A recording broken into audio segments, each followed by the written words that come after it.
Gloria a Dios. Hermanos, hermanas y todos aquellos que están ahí enfrente de su pantalla, en su teléfono, tableta, televisor, sean todos bienvenidos. Soy el pastor evangelista Pedro Delgado y vamos a continuar con los estudios parafraseando el Nuevo Testamento. Vamos a continuar con el estudio número 13 y vamos a tenerlo en la lectura de Primera de Corintios, capítulo 14, versos 14. Primera de Corintios, capítulo 14 y verso 14. Ahí vamos a empezar la lectura del estudio número 13. Dice así la palabra del Señor. Pablo dice: vuestras mujeres callen en las congregaciones, porque no les es permitido hablar, sino que estén sujetas como también la ley lo dice. Y si quieren aprender algo, pregunten en casa a sus maridos, porque es indecoroso que una mujer hable en la congregación. ¿Acaso así ha salido de ustedes la palabra de Dios? ¿O solo a ustedes ha llegado? Si alguno se cree profeta o espiritual, reconozca que lo que les escribo son mandamientos del Señor, mas el que ignora, ignora. Así que, hermanos, procuren profetizar y no impidan hablar en lenguas, pero hágase todo decentemente y en orden. Bueno, aquí estaba hablando Pablo en el estudio número 13 acerca del don de lenguas, acerca del hablar en lenguas, que es un don que el Espíritu Santo da a quien Él quiere. Y Pablo ya les siguió dando muchas instrucciones cómo deberían de hacerlo, ¿verdad? Y aquí, en el estudio número 13, Pablo les empieza diciendo que sus mujeres callen en las congregaciones, o sea, en todas las iglesias locales cristianas. Y cuando digo locales me refiero a las que están, o sea, una en un lado, otra en otro, en diferente lugar, pero son iglesias cristianas. Son iglesias que formó Pablo, e incluso algunas cuando Pablo llegó, por ejemplo, a Roma. Cuando él llegó a Roma, él no formó la iglesia de Roma, ya estaba ahí formada esa iglesia. Cuando allá en la fiesta de Pentecostés, cuando terminó la fiesta de Pentecostés, fue cuando ese día, el último día, fue cuando vino el Espíritu Santo. Y dice la Escritura que estaban 120 en el aposento alto. Estaban los 11 apóstoles, estaba María, la madre de Jesús, y estaban muchos discípulos. En total eran como 120 en el aposento alto, la parte alta del templo, dice. Entonces, estando ellos ahí, dice la Escritura que hubo un fuerte resplandor del cielo y de repente se vio una gran luz, truenos, relámpagos, y de repente se vio una gran luz, y fue cuando el Espíritu Santo vino sobre todos los 120. Dice que se les formaban como lenguas de fuego sobre sus cabezas. Hagan de cuenta como una veladora, un quinqué, un candil, los que usan para prender, ¿verdad? Que le prenden la mecha y luego está la flama para arriba, o un cerillo simplemente, como está la flama que se mueve y sale como lengua de fuego. Dice la Escritura que así estaban sobre las cabezas de los 120. Cuando terminó la fiesta de Pentecostés, todos regresaron a sus lugares de origen. Muchos no vivían ya en Israel, en Jerusalén. Habían sido perseguidos, habían sido expatriados y vivían en otros lugares, en otros países incluso. Y de allá de aquellos lugares fue cuando llegaron para celebrar la fiesta de Pentecostés. Una fiesta que tardaba 50 días. De hecho, al Señor Jesús lo crucificaron cuando terminó la fiesta de la Pascua, y enseguida empezó la fiesta de Pentecostés, la fiesta de los tabernáculos, de los panes sin levadura. Y dice la Escritura que tardaba 49 días más uno. Eran 49, 7 semanas. Y le ponían el último día, le ponían un día de más, por eso tardaba 50. De ahí fue el nombre de Pentecostés. Pentágono, que quiere decir 5. Un pentágono, el pentágono es una figura que se compone de 5 caras, ¿verdad? Se le llama pentágono. O una de 7, de 8 le nombran octágono, ¿verdad? De 3 triángulo, de 4 le dicen un cuadrado, ¿verdad? Triángulo, cuadrado, pentágono, hexágono, octágono. Entonces, dice la Escritura que se nombraba la fiesta de Pentecostés porque tardaba 50 días. Y en el último día fue cuando se manifestó el Espíritu Santo, porque Jesús dijo, recordemos que Jesús después de que lo crucificaron y resucitó, anduvo aquí en la tierra apareciéndose 40 días y 40 noches. Recordemos que Jesús, dice la Escritura que cuando él lo sepultaron y resucitó, dice que él fue en el Espíritu a predicar a los espíritus encarcelados, los que murieron antes de que Jesús empezara a predicarles el Evangelio. Toda esa gente que murió sin la esperanza de adquirir perdón de pecados y vida eterna. Y como Dios es justo, entonces Dios les envió a su Hijo a salvar a la humanidad, tanto los vivos muertos, como a los muertos. Y digo vivos muertos porque la palabra de Dios dice que todos estábamos muertos en nuestros delitos y pecados. Pero cuando llegamos a Cristo, recibimos la vida. El que tiene al Hijo tiene la vida. El que no tiene al Hijo no tiene la vida, sino que la ira de Dios está sobre él. Eso dice la palabra. De modo que, como aquellos murieron sin tener esa esperanza, Jesús fue a predicarles. Vamos a ver lo que nos dice Primera de Pedro 3:18, ahí lo narra. Miren qué bonito habla, donde él fue a predicarles precisamente a ellos. Y miren, aquí lo dice.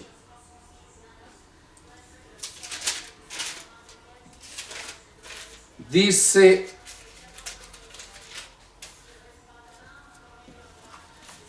así la palabra del Señor.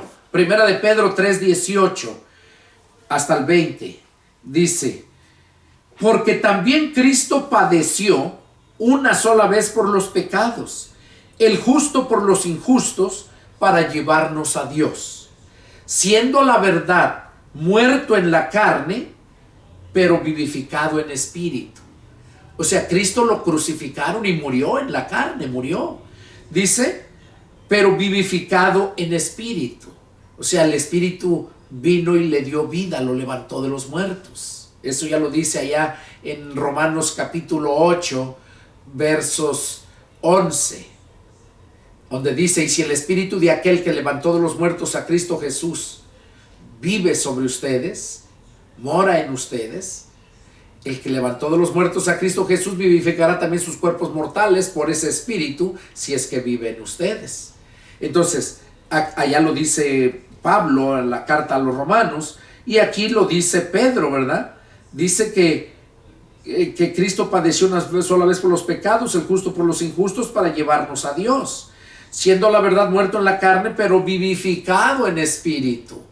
O sea, el Espíritu lo vivificó. Hay otro pasaje donde dice que el Espíritu es el que da vida, la carne para nada aprovecha. Y Jesús dijo: las palabras que yo les he hablado son espíritu y son vida. Qué importante es llenarse tu corazón de la palabra de Dios. Y tu corazón me refiero a tu corazón del alma, que es tu mente, tu consciente y tu subconsciente. Ese eres el verdadero tú. Entonces, Pedro dice, siendo la verdad muerto en la carne, pero vivificado en el espíritu. Y aquí está donde dice que fue a predicarles a los que murieron antes de que Jesús les predicara el evangelio, cuando él empezó a predicar el evangelio, que fue a la edad de 30 años cuando Jesús fue bautizado. Dice, en el cual también fue y predicó a los espíritus encarcelados. Cuando dice en el cual, se refiere a en el espíritu que fue vivificado. En ese espíritu que fue vivificado, en ese espíritu fue a predicarles a los espíritus encarcelados. Dice aquí dice cuáles, mire, los que en otro tiempo desobedecieron, cuando una vez esperaba la paciencia de Dios en los días de Noé, mientras se preparaba el arca, en la cual pocas personas, es decir, 8, fueron salvadas por agua. Ok, aquí lo está diciendo bien claro, que Jesús fue a predicarles a los espíritus encarcelados, desde cuando los destruyó por medio del diluvio, que desobedecieron cuando en el tiempo de Moisés, dice, es lo que está diciendo aquí, en los días de Noé, mientras se preparaba el arca, en la cual pocas personas, es decir, 8, fueron salvadas por agua. Fueron 8 personas de toda la humanidad que había en el mundo, solamente 8 personas se salvaron, que fueron Noé, su esposa, sus 3 hijos y sus 3 nueras. 8 personas. De ahí para allá nadie les creyó.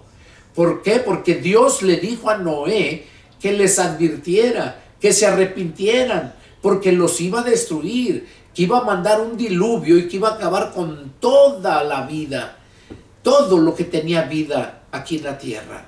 Y entonces ellos se burlaban porque era un lugar que no llovía, nunca habían visto llover ahí.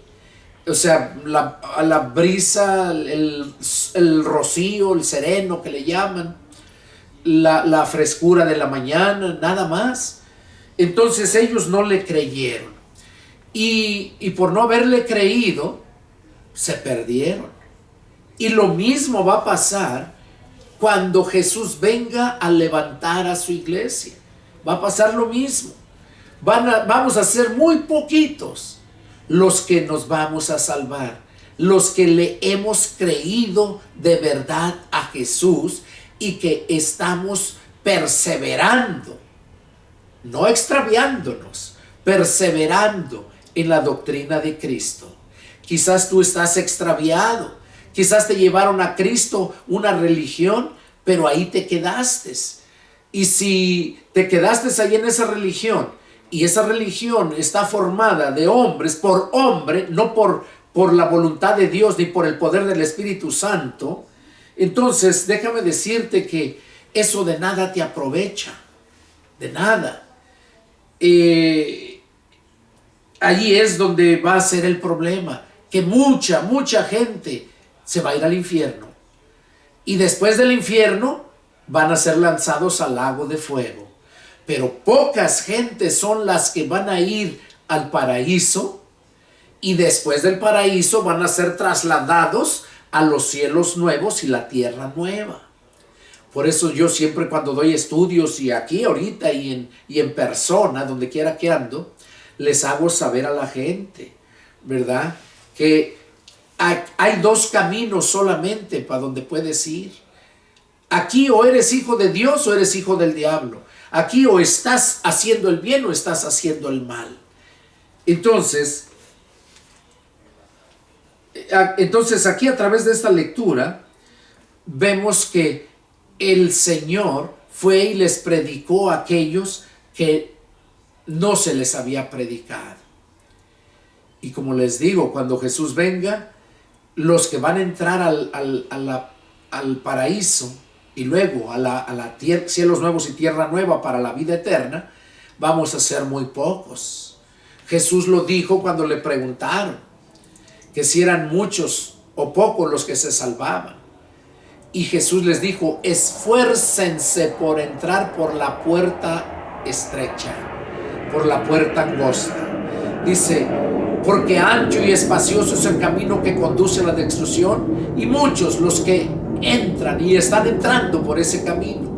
Pero estrecha es la senda y angosto la puerta, dice, estrecha es la puerta y angosta la senda que conduce a la vida eterna, y pocos los que la encuentran. Oiga, así como pocos se salvaron cuando Dios mandó el juicio por medio del diluvio, también ahora que va a ser el juicio del lago de fuego, infierno, y luego del infierno el lago de fuego, van a ser muchos los que van a entrar ahí, pero pocos los que entran por la puerta angosta o estrecha. Son pocos. Entonces, y no porque Dios no quiere que se salven todos, no. Dios dice, porque no quiero la muerte del impío. Fíjese lo que dice, no quiero la muerte del impío, sino que todos procedan al arrepentimiento y yo los salve. Entonces, mientras tú no escuches la palabra de Dios, esta palabra, déjame decirte que no vas a poder ser arrepentido. Porque la palabra es la que te convence. Cuando la escuchas, la entiendes, es cuando te convence y te lleva al arrepentimiento. Cuando te lleva al arrepentimiento es cuando viene la conversión.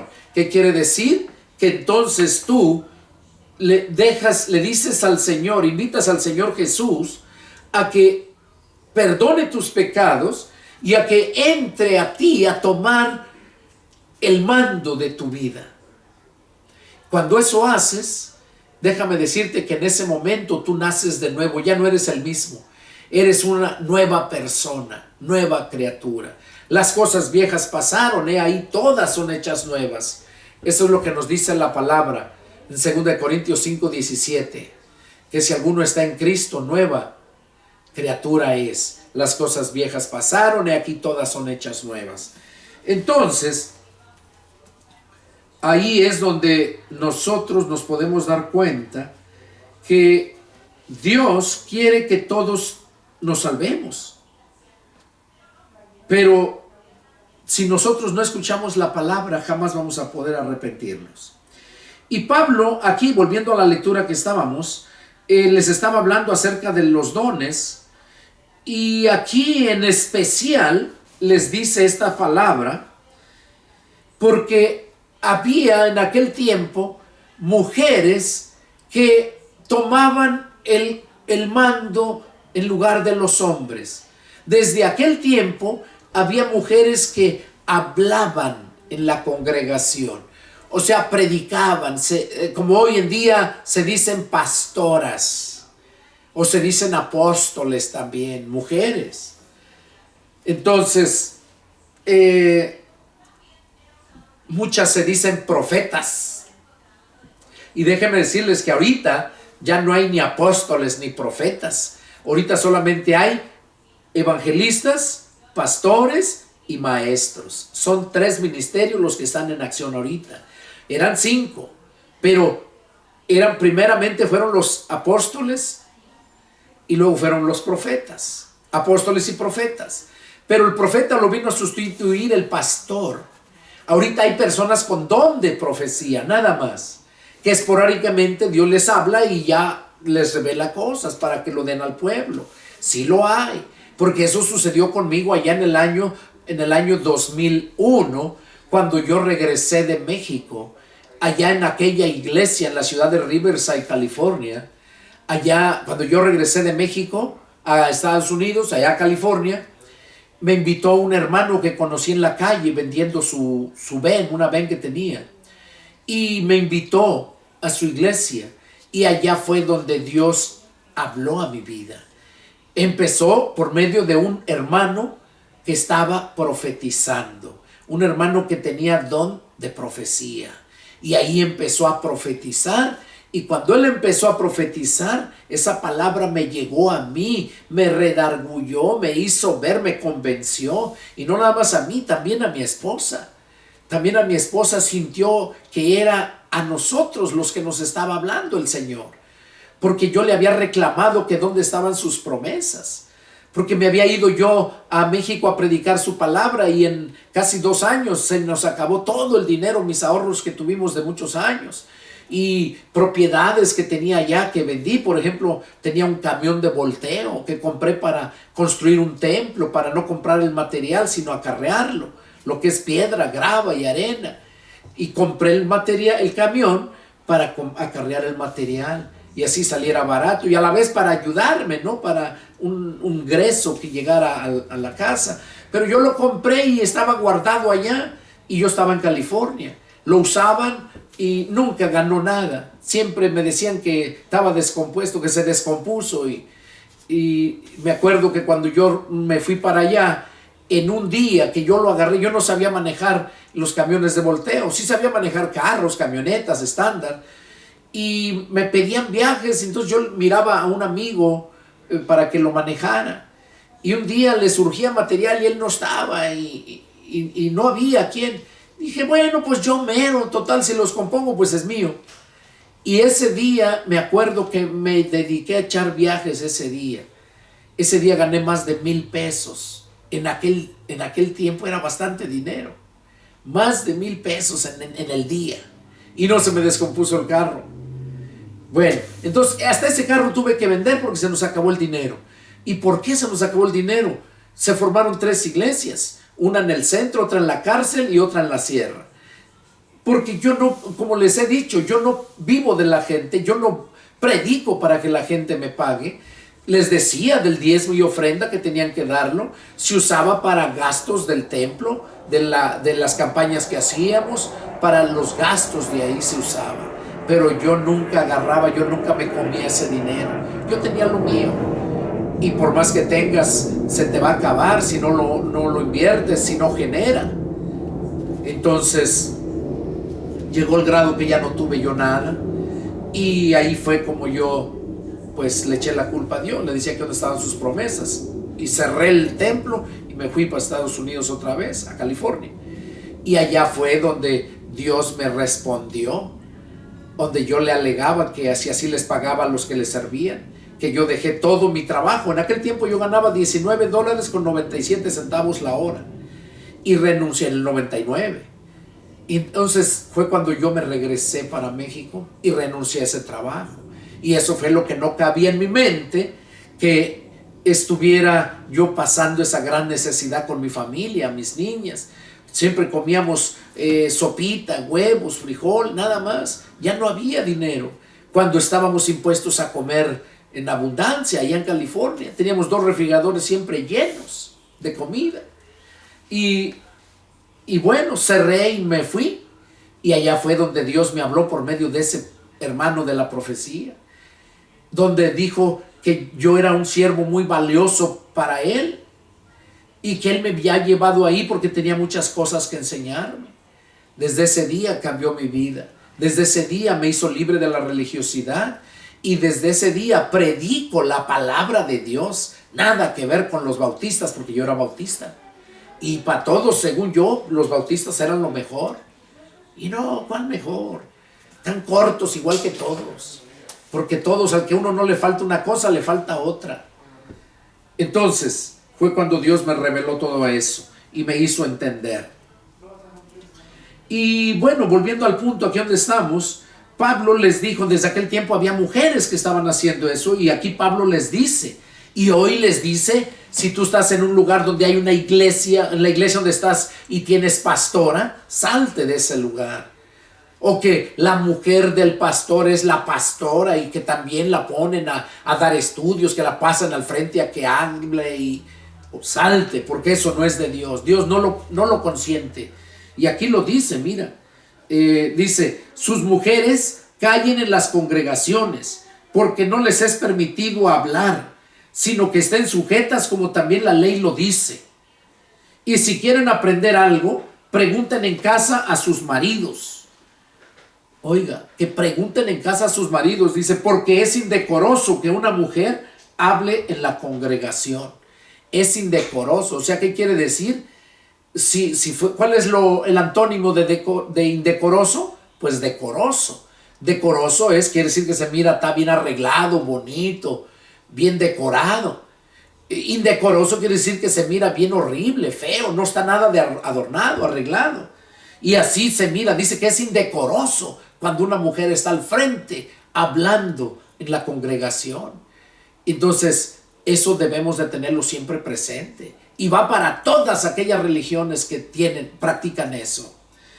Y déjeme, lo llevo al contexto para que se dé cuenta que no nomás es este pasaje. Hay muchos, pero texto y contexto son los que dan el mensaje. Mire, en Primera de Timoteo 2:11, mire lo que nos dice, está el contexto. Primera de Timoteo,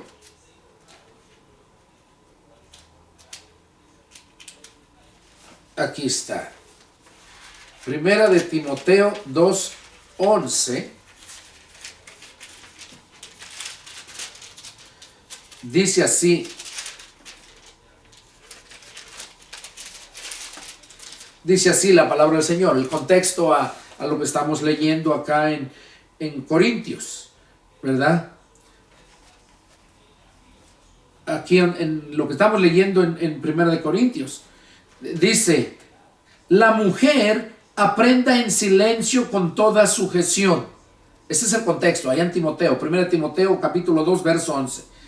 Porque no permito a la mujer enseñar, ni ejercer dominio sobre el hombre, sino estar en silencio.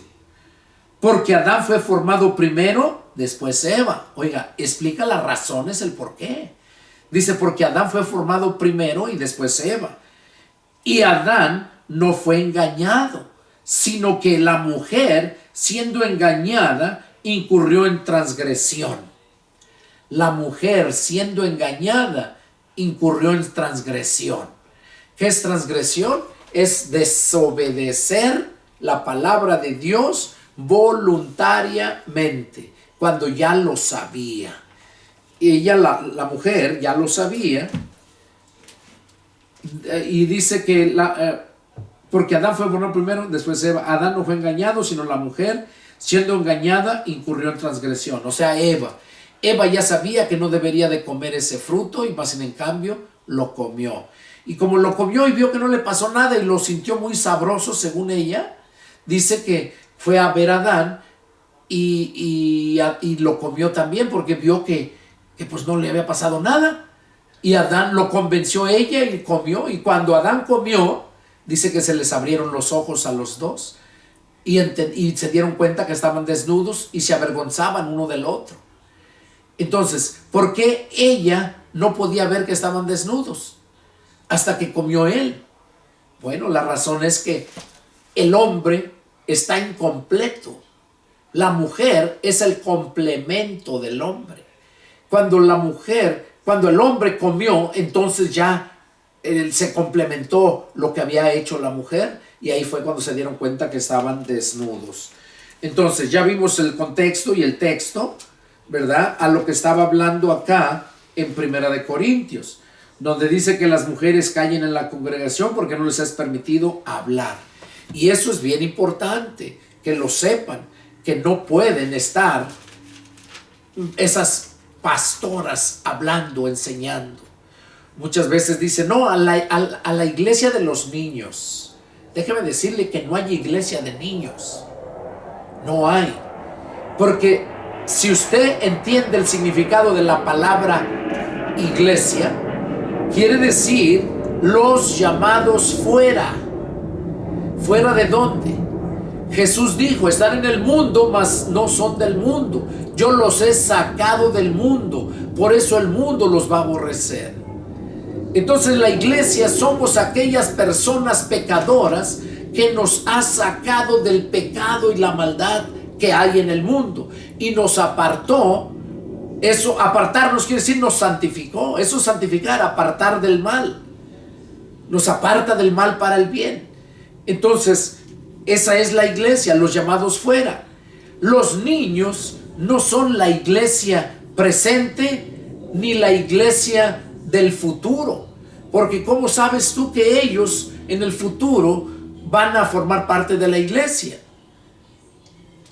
Entonces, los niños son de Dios. El Señor dijo, dejen los niños venir a mí, no se lo impidan, porque de ellos es el reino de los cielos. O sea, los niños son de Dios. Ya un muchachito ya de 10 años ya no es un niño.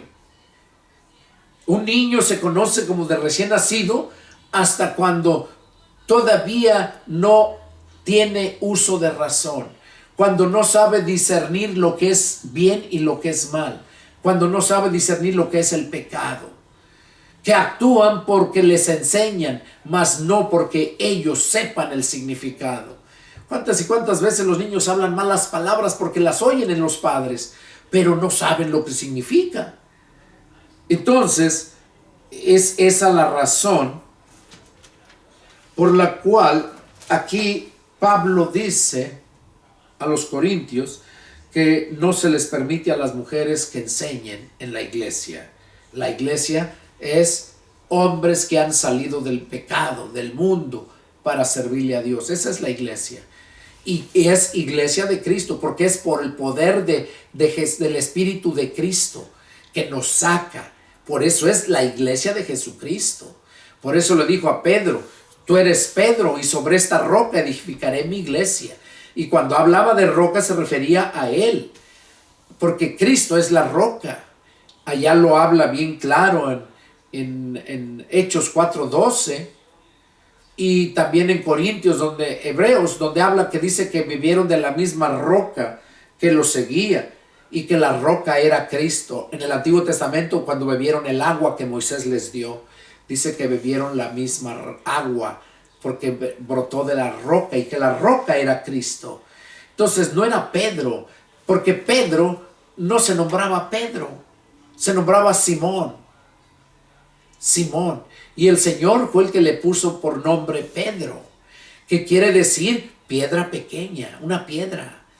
En su contexto ya vemos que todos los que nos hemos convertido a Cristo somos piedras vivas que formamos un templo, que ese templo se le llama el cuerpo de Cristo.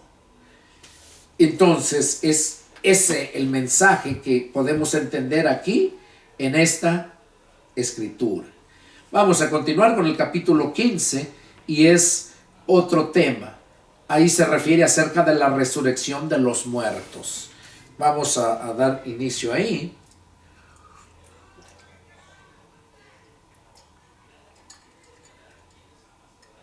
Perdón, hermanos, me da mucha sed tanto hablar. Dice así la palabra del Señor: además les declaro, hermanos, el evangelio que les he predicado. O sea, aquí les dice: además les declaro, hermanos, el evangelio que les he predicado, el cual también recibieron, en el cual también perseveran. O sea, el evangelio que les he predicado, el cual ustedes recibieron y en el cual ustedes perseveran. Y luego dice: por el cual, o sea, por ese evangelio, asimismo, si retienen la palabra que les he predicado, son salvos, si no creyeron en vano. Oiga, y esto va para todos aquellos que yo también les he predicado. Aquí Pablo estaba diciendo a los que ya les había predicado. Es lo que empieza diciendo: el evangelio que les he predicado, el cual también recibieron, en el cual también perseveran. O sea, ahí se les predicó, lo recibieron y perseveran. Son tres cosas que deben de estar en la persona.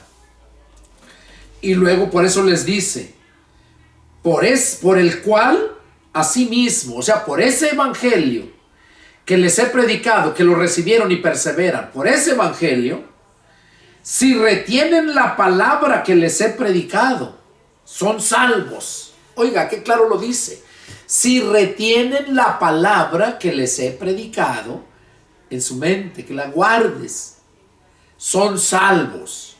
Pero si no la retienes, si no perseveras en ella, si no la retienes, dice, creyeron en vano. O sea, son personas que creyeron, pero creyeron en lo vano, no en lo verdadero. Porque si creyeran en lo verdadero, experimentaran ese cambio de vida, experimentaran ese gozo que produce la salvación. Entonces, a todos aquellos que Dios me ha dado el privilegio de predicarles, en cualquier lugar, donde quiera que han dado, en donde quiera que yo voy, les predico el evangelio. Y los que se les he predicado y lo retienen y perseveran, o sea, lo reciben y perseveran, lo retienen, dice, son salvos. Y si no lo perseveran, si no lo retienen, entonces creyeron en vano. Qué importante es que si me creíste cuando te estuve predicando el evangelio, y que si perseveras en el evangelio, lo retienes, que entonces vas a disfrutar y estás disfrutando de la salvación. Porque la salvación se disfruta desde el momento en que verdaderamente eres salvo. Y eres salvo cuando el Espíritu de Cristo entra a tu corazón. Es cuando dice la Escritura que nacemos de nuevo por el poder del Espíritu Santo. Entonces, desde ese momento somos salvos. Somos hijos de Dios. Nuestros nombres quedan inscritos en el libro de la vida. Y eso es lo que necesitamos hacer. Dice, porque primeramente les he enseñado lo que asimismo recibí. O sea, Pablo les decía, les he enseñado lo que yo mismo recibí, que Cristo murió por nuestros pecados conforme a las Escrituras. ¿Por qué murió Cristo por nuestros pecados? Y que fue sepultado y que resucitó al tercer día conforme a las Escrituras. O sea, que fue sepultado y resucitó al tercer día. Pablo no lo miró nunca, ni vivo, ni cuando resucitó. Pablo lo miró cuando se le apareció a él, que iba camino a Damasco a aprender a todos los cristianos que se encontraban en Damasco. Entonces, aquí Pablo les dice, y que apareció a Cefas. Cefas es el apóstol Pedro, que se nombraba Simón, por sobrenombre Cefas. Y después a los 12. O sea, se le apareció a Cefas primero y después a los 12, o sea, ya todos juntos. Después apareció a más de 500 hermanos a la vez. O sea, después de que resucitó, se les apareció a más de 500 hermanos, de los cuales muchos viven y aún viven aún, y otros ya duermen. Eso lo estaba diciendo Pablo cuando estaba Pablo vivo. Cuando él vivía, dice que de todos los que se les apareció Jesús, más de 500, dice que muchos de esos 500, dice, muchos viven y otros ya duermen. No dice ya murieron, porque el que muere es el que muere sin Cristo. Ese está separado de la vida, o sea, de Cristo. Pero el que muere con Cristo no muere, sino duerme, porque está la vida en él.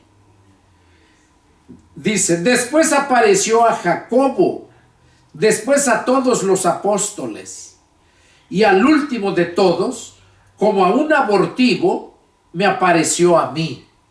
Oiga, dice que al último de todos, como un abortivo, me apareció a mí, porque yo soy el más pequeño de los apóstoles. O sea, cuando dice el más pequeño de los apóstoles, no se refiere a la edad, no se refiere al tamaño, se refiere al tiempo que llevaba como apóstol. Él fue el último que llamó el Señor para que fuera apóstol cuando Jesús resucitó. Pero para esto los apóstoles ya habían estado con Jesús 3 años y medio. Ya estaban con él. Recordemos que a Jesús a la edad de 30 años fue cuando fue bautizado y fue cuando empezó su ministerio y escogió a los apóstoles. Y aquí sigue diciendo que él era el más pequeño de los apóstoles. Y dice, y no soy digno de ser llamado apóstol, porque perseguí a la iglesia de Dios. Aquí él está dando a saber que él mismo persiguió a la iglesia de Dios. Pero por la gracia de Dios soy lo que soy. O sea, por la gracia de Dios dice soy lo que soy. Y su gracia no ha sido en vano para conmigo. Antes he trabajado más que todos ellos, pero no yo, sino la gracia de Dios conmigo. Oiga, Pablo está reconociendo que es el más pequeño de los apóstoles, o sea, el que tardó menos tiempo, dice, y que él no se sentía digno de ser llamado apóstol porque él perseguía a la iglesia del Señor. Y luego dice, pero por la gracia de Dios soy lo que soy. O sea, por la pura gracia. O sea, fue un regalo que Dios me dio de darme el privilegio de ser apóstol. Dice, por la gracia de Dios soy lo que soy. Y su gracia, o sea, su regalo que me ha dado, no ha sido en vano para conmigo. O sea, no fue en vano ese regalo que me dio. Antes he trabajado más que todos ellos. Y sí es cierto. Miren todo en el libro de Hechos. Miren todo lo que hizo Pablo. Miren todas las cartas, cómo narra todo lo que fue haciendo. Primero, segundo y tercer viaje de misionero de Pablo. Habla todo lo que él hizo. Y dice, antes he trabajado más que todos ellos. He trabajado, dice. Y luego aclara, dice, pero no yo, sino la gracia de Dios conmigo. O sea, el poder del regalo que me dio Dios. ¿Cuál es el regalo que Dios nos dio? Su Espíritu Santo. Ese es el regalo que nos dio. Porque sin el Espíritu Santo no podemos nosotros tener el poder para salir del mundo, para vencer, para hacer todas las cosas que Dios quiere que hagamos. No tendríamos ese poder. Esa es la gracia, el regalo. Y esa gracia, ese regalo fue el que lo llevó a Pablo el trabajar más que todos los demás apóstoles. Ahora, ¿por qué es que trabajó Pablo más que todos aquellos? Bueno, porque nosotros tenemos libre albedrío y según te prepares es lo que como tú le vas a servir más al Señor. De hecho, Pablo era una persona muy preparada intelectualmente. Pablo era un hombre rico. Pablo sabía muchos idiomas y dialectos. No era cualquier persona. Dice la escritura que Pablo fue instruido a los pies de Gamaliel.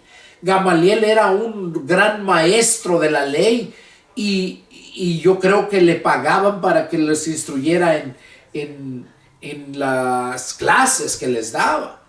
Por ejemplo, cuando yo estudié teología, no fue gratis. Tuve que pagar las materias, todo. Entonces, aquí dice que he trabajado más que todos ellos, pero no yo, sino la gracia de Dios conmigo.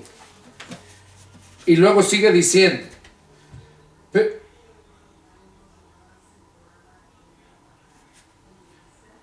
porque o sea yo, o sean ellos, así predicamos. O sea Pablo o sean ellos, los demás apóstoles, así predicamos. Y así han creído ustedes. Pero si se predica de Cristo, que resucitó de los muertos, ¿cómo dicen algunos de entre ustedes que no hay resurrección de los muertos? Porque había una secta de los saduceos, un grupo religioso. Eran puros hombres ricos, se creían muy intelectuales, eran ricos. Y ellos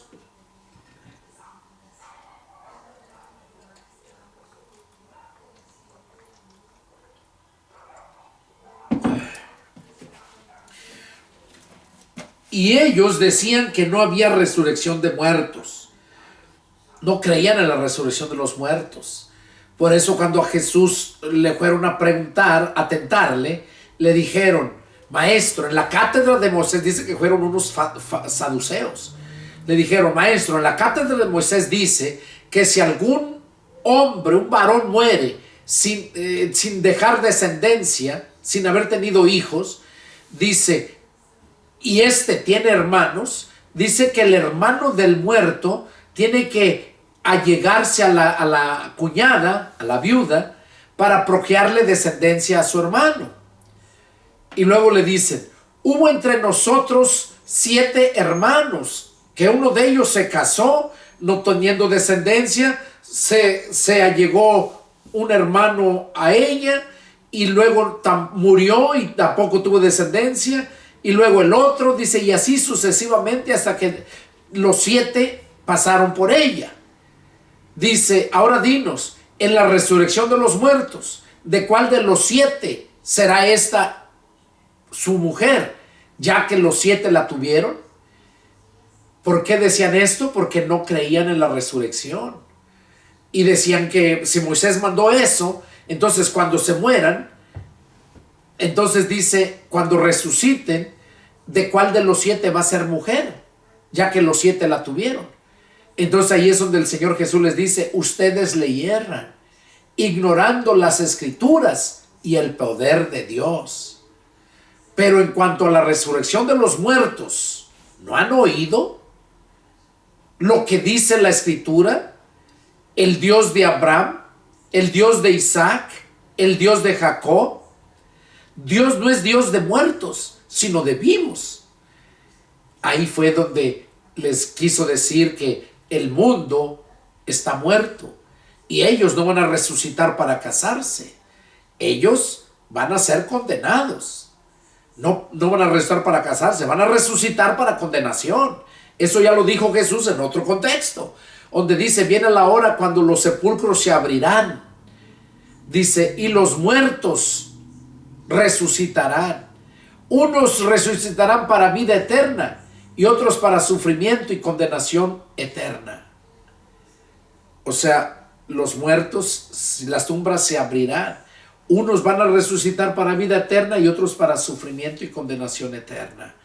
Entonces, ¿cuáles son los que van a resucitar para vida eterna?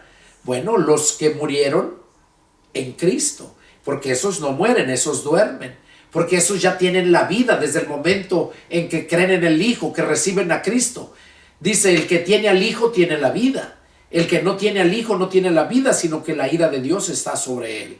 Por eso qué importante es predicarles el Evangelio y que ya que lo entendiste, que tomes la decisión y que invites a Cristo, al Espíritu de Cristo, a que entre a tu corazón, o sea, a tu mente, tu cerebro. Ese es el corazón del alma. A que lo invites a que entre. Y cuando Él entra, Él transforma toda tu mentalidad. Te quita todos los malos pensamientos. Y es cuando ya eres una nueva persona, un nuevo hombre. Y aquí es lo que está diciendo el apóstol Pablo. Dice, porque si no hay resurrección de muertos, tampoco Cristo resucitó. O sea, si no hay resurrección de muertos, entonces Cristo no resucitó. Dice, y si Cristo no resucitó, vana es entonces nuestra predicación, vana es también vuestra fe. O sea, si Cristo no resucitó, entonces todo es en vano. No resucitó Cristo y tampoco va a resucitar nadie más. Entonces vana es la predicación y vana es la fe. Y dice verso 15, y somos hallados falsos testigos de Dios, porque hemos testificado de Dios que Él resucitó a Cristo, al cual no resucitó, si es en verdad los muertos no resucitan. Porque si los muertos no resucitan, tampoco Cristo resucitó. Y si Cristo no resucitó, vuestra fe es vana, aún están en sus pecados. Entonces también los que durmieron en Cristo perecieron. O sea, los que durmieron en Cristo, los que murieron y aceptaron el Espíritu de Cristo, dice, entonces también esos perecieron, si es que no hay resurrección. Y si en esta vida solamente esperamos en Cristo, somos los más dignos de conmiseración de todos los hombres. O sea, si los muertos no resucitan, y si nosotros en esta vida solamente esperamos en Cristo, que no hacemos otra cosa, no nos vamos al mundo a disfrutar los placeres del mundo porque estamos esperando a Cristo. Pero si Cristo no resucitó, es lo que está diciendo aquí. Si en esta vida solamente esperamos en Cristo, y si Él lo resucitó, entonces dice, somos los más dignos de conmiseración. Qué tremendo, de todos los hombres. O sea que somos la burla de todos. Dice, mas ahora Cristo ha resucitado de los muertos, primicias de los que duermen es hecho. Primicia de los que duermen, o sea, los que murieron teniendo la fe en Cristo, o sea, teniendo el Espíritu de Cristo. Dice, porque por cuanto la muerte entró por un hombre, también por un hombre la resurrección de los muertos. Porque así como en Adán todos mueren, también en Cristo todos serán vivificados. O sea, que si en Adán todos mueren, porque es la herencia que nos dejaron, la paga del pecado es la muerte, dice, también en Cristo todos serán vivificados. Por un hombre entró la muerte y por otro entró la vida. Por Adán entró la muerte y por Cristo entró la vida. Y en Adán todos mueren y en Cristo todos serán vivificados. Pero todos aquellos, los que creyeron en Jesús, esos van a ser los que van a ser vivificados. Los que no creyeron en Jesús están muertos, se van a perder. Verso 23. Pero cada uno en su debido orden. Cristo las primicias. Luego los que son de Cristo en su venida. Oiga, pero cada uno en su debido orden. Cristo las primicias, sí, porque Él fue el que primero resucitó. Y luego dice, luego los que son de Cristo en su venida.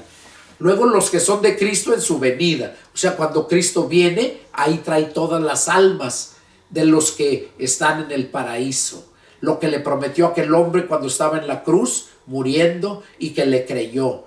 Y que le dijo, acuérdate de mí cuando vengas en tu reino. Y Jesús le dijo, de cierto te digo, que hoy estarás conmigo en el paraíso. Entonces Cristo las primicias, el primero en resucitar. Luego los que son de Cristo, los que ya trae, los que durmieron. Y luego dice, luego los que son de Cristo en su venida. 24. Luego el fin, cuando entregue el reino al Dios y Padre. Cuando haya suprimido todo dominio, toda autoridad y potencia. Porque preciso es que Él reine hasta que haya puesto a todos los enemigos debajo de sus pies. O sea, aquí está hablando de que Cristo es el que va a reinar hasta que ponga a todos los enemigos debajo de sus pies. El Padre, perdón. Y luego dice, y el postrer enemigo, o sea, el último enemigo, que será destruido, es la muerte. O sea, el último enemigo, el cual va a ser destruido, es la muerte. O sea, el espíritu que se llama muerte. El que llega y separa el cuerpo y el alma y el espíritu del hombre. Es cuando está la separación. Esa es la que conocemos los humanos como muerte. La separación de los tres elementos que forman al humano: cuerpo, alma y espíritu. Entonces, el espíritu de muerte es el que llega y hace la separación. Ese enemigo va a ser destruido al último. Dice, porque todas las cosas las sujetó debajo de sus pies. Todas las cosas, el Padre las sujetó debajo de sus pies. Y cuando dice todas las cosas han sido sujetas a Él, claramente se exceptúa aquel que sujetó a Él todas las cosas. O sea, que todas las cosas quedaron sujetas bajo sus pies de Cristo. Pero no, el Padre no está sujeto a los pies de Cristo. A eso se está refiriendo aquí. Claramente se exceptúa, o sea, excepto aquel que sujetó a Él todas las cosas. O sea, el Padre no se va a sujetar a Cristo, sino Cristo está sujeto al Padre. Pero luego todas las cosas, luego que todas las cosas le estén sujetas, entonces también el Hijo mismo se sujetará al que le sujetó a Él todas las cosas.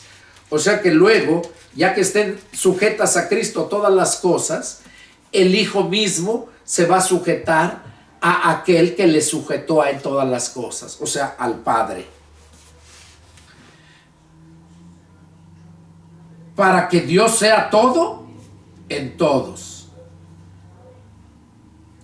De otro modo, para que Dios sea todo en todos. De otro modo, ¿qué harán los que se bautizan por los muertos? Si en ninguna manera los muertos resucitan. ¿Por qué pues se bautizan por los muertos? ¿Y por qué nosotros peligramos a toda hora? Les aseguro, hermanos, por la gloria que de nosotros, de ustedes, tengo en nuestro Señor Jesucristo, que cada día muero. Que cada día muero, dice. Si como hombre batallé en Éfeso contra fieras, ¿qué me aprovecha si los muertos no resucitan? Comamos y bebamos, porque mañana moriremos. Comamos y bebamos, porque mañana moriremos. Eso está diciendo Pablo, si es que los muertos no resucitan. Pero termina diciendo aquí, no erréis, las malas conversaciones corrompen las buenas costumbres. No erréis, las malas conversaciones corrompen las buenas costumbres. ¿Qué quiere decir? ¿Qué es lo que tú estás oyendo? ¿Qué te están conversando? ¿Qué te están predicando? Si te están predicando cosas diferentes a lo que la palabra de Dios nos testifica, entonces es ahí el problema. Y tienes que apartarte de ello, porque de lo contrario, eres partícipe en sus pecados ajenos y por lo tanto también te vas a perder. Bueno, hermanos, este fue el estudio que Dios tenía para este día, el estudio número 13, y es el deseo de mi corazón que Dios haya hablado a sus vidas y que les sea de mucho provecho este estudio, porque para esto lo puso el Señor, que se expusiera. Y si tienen alguna duda, alguna pregunta, yo les invito a que me llamen y con gusto atenderé su llamado. Mi teléfono es área 210-557-8277 de la ciudad de San Antonio, Texas. Que Dios los bendiga y nos vemos la próxima. Adiós.